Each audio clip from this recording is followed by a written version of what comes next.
Баршаңызға сәлем, каналға қош келдіңіздер. Бүгін біз қарақат қосылған спартак тортын дайындаймыз. Ол өте дәмі ерекше, қышқыл мен тәтті араласқан, жұмсақ, кремі сондай керемет. Осы рецепті соңына дейін көріңіздер. Менің каналыма тіркеліп, менімен бірге болыңыздар.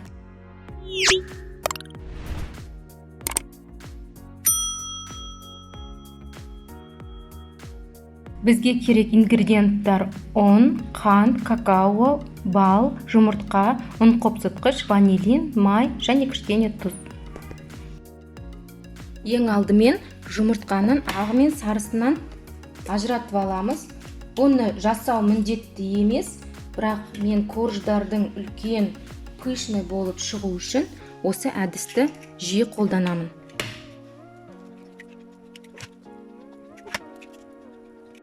Қалауыңыз бойынша венчикпен немесе қолдың миксермен жұмыс істесеңіз болады. Менде осындай миксермен жасаған тез.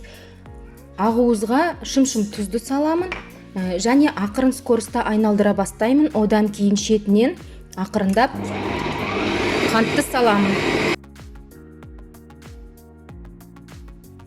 Қант пен ағуызды шайқап алдым. Енді бұған жұмыртқаның сарысын саламын. Балды саламын. Және бөлме температурасында еріп тұрған сары майды саламын. Ақырын жылдамдықпен араластырамын.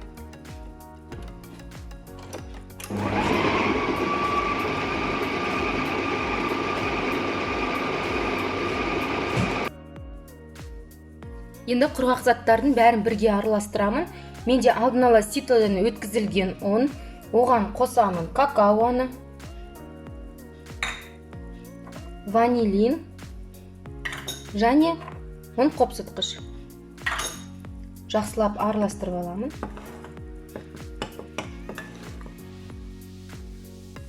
Біздің дайын сұйықтыққа құрғақ ингредиенттерді шетінен саламыз. 1-2 қасықтан салып, ақырындап шетінен араластырамыз. Бұны венчикпен істесеңіздер болады, қолдың венчигімен.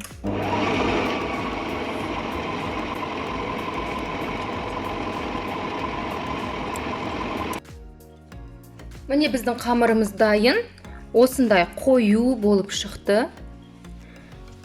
Енді бұны осындай пергамент қағаз алсаңыз болады, немесе тефлоновый коврик алсаңыз болады.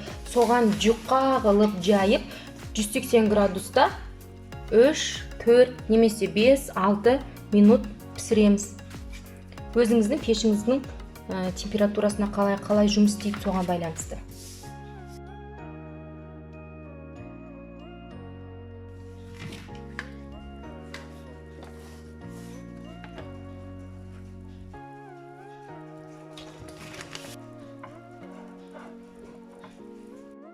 Міне корждар менде пісіп шықты, барлығы 5 дана, өте жұмсақ, нәзік болады. Енді бұның шет-шетін біркелкі қылып кесемін. Енді корждарға пропитка жасаймыз. Мен сүттен жасадым. Пропитка өзіңіздің қалауыңыз бойынша әртүрлі болады. Қантпен жасалған сироп, шырын, немесе сумен де жасауға болады. Менде сүтпен жасадым. Барлығына жағып шығамыз біркелкі. Егер пропитка жасамасаңыздар, сіздің корждарыңыз сынғыш болады, тез кеп кетеді, және қытырлақ болып шығады. Ол сухой болып шығады. Міндетті түрде пропитка жасаймыз. Енді крем жасаймыз. Крем бізде вареный сгущенка, сары майдан жасалынады. Ең алдымен сары майды миксерге саламыз да, әппақ болғанша миксерлейміз. Қолдың миксермен де істесеңіз болады.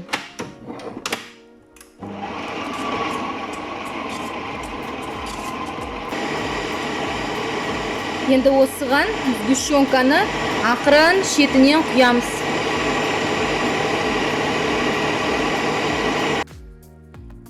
Біздің крем дайын болды. Енді тортымызды жинаймыз.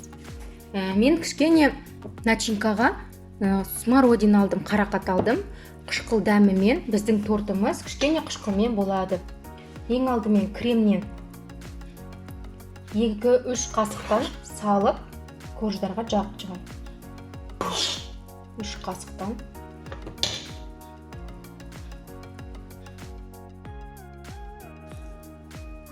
Қарақатты блендердан өткізіп, жағып шықсаңыздар да болады.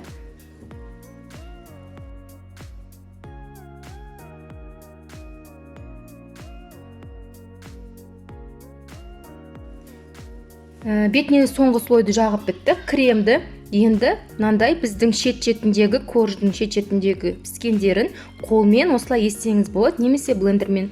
Қолмен де естеңіз болады, өте оңай, жұмсақ, тез езіледі. Осыны енді бетіне әсемдік үшін сеуіп шығамыз.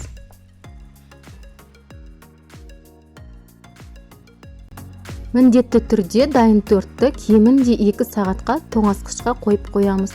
Ол өзінің кремін қамырына сіңіп, өте жұмсақ болып шығады. Видеоның соңына дейін көргеніңізге рахмет. Осы рецепт бойынша жасап көріңіз. Сізге ұнайтынына сенімдімін.